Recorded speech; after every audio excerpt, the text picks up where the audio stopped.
नीति वचन छठा अध्याय। हे मेरे पुत्र, यदि तू अपने पड़ोसी के जमानत का उत्तरदायी हुआ हो अथवा परदेशी के लिए शपथ खाकर उत्तरदायी हुआ हो, तो तू अपने ही शपथ के वचनों में फंस जाएगा और अपने ही मुंह के वचनों से पकड़ा जाएगा। इस स्थिति में हे मेरे पुत्र, एक काम कर और अपने आप को बचा ले, क्योंकि तू अपने पड़ोसी के हाथ में पड़ चुका है। तो जा और अपनी रिहाई के लिए उसको साष्टांग प्रणाम करके उससे विनती कर। तू न तो अपनी आंखों में नींद और न अपनी पलकों में झपकी आने दे, और अपने आप को हिरनी के समान शिकारी के हाथ से और चिड़िया के समान चिड़ीमार के हाथ से छुड़ा। हे आलसी, चींटियों के पास जा, उनके काम पर ध्यान दे और बुद्धिमान हो जा।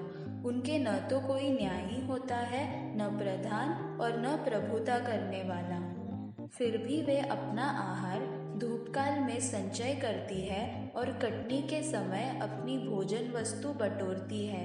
हे आलसी, तू कब तक सोता रहेगा? तेरी नींद कब टूटेगी?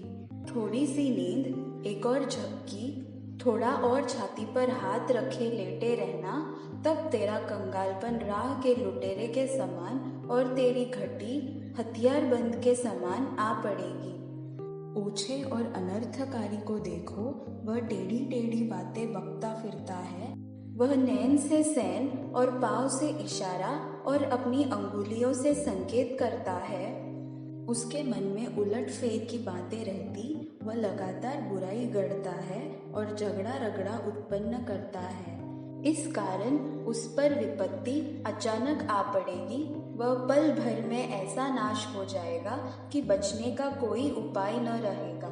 6 वस्तुओं से यहोवा बैर रखता है, वरन 7 है जिनसे उसको घृणा है, अर्थात घमंड से चढ़ी हुई आंखें, झूठ बोलने वाली जीभ और निर्दोष का लहू बहाने वाले हाथ, अनर्थ कल्पना गढ़ने वाला मन, बुराई करने को वेग से दौड़ने वाले पांव, झूठ बोलने वाला साक्षी और भाइयों के बीच में झगड़ा उत्पन्न करने वाला मनुष्य। हे मेरे पुत्र, अपने पिता की आज्ञा को मान और अपनी माता की शिक्षा को न तज। उनको अपने हृदय में सदा गांठ बांधे रख और अपने गले का हार बना ले। वह तेरे चलने में तेरी अगुवाई और सोते समय तेरी रक्षा और जागते समय तुझे शिक्षा देगी। आज्ञा तो दीपक है और शिक्षा ज्योति, और अनुशासन के लिए दी जाने वाली डांट जीवन का मार्ग है। वे तुझको अनैतिक स्त्री से और व्यभिचारिणी की चिकनी चुपड़ी बातों से बचाएगी।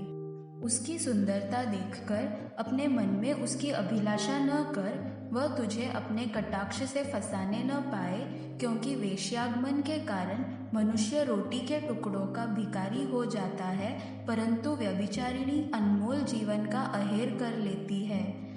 क्या हो सकता है कि कोई अपनी छाती पर आग रख ले और उसके कपड़े न जले? क्या हो सकता है कि कोई अंगारे पर चले और उसके पाँव न झुलसे? जो पराई स्त्री के पास जाता है, उसकी दशा ऐसी है, वरन जो कोई उसको छुएगा वह दंड से न बचेगा।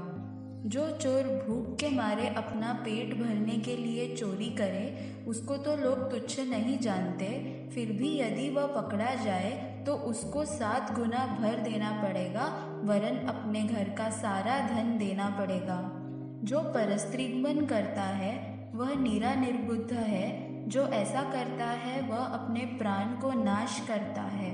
उसको घायल और अपमानित होना पड़ेगा और उसकी नामधराई कभी न मिटेगी, क्योंकि जलन से पुरुष बहुत ही क्रोधित हो जाता है, और जब वह बदला लेगा तब कोई दया नहीं दिखाएगा। वह मुआवजे में कुछ न लेगा, और चाहे तू उसको बहुत कुछ दे तो भी वह न मानेगा।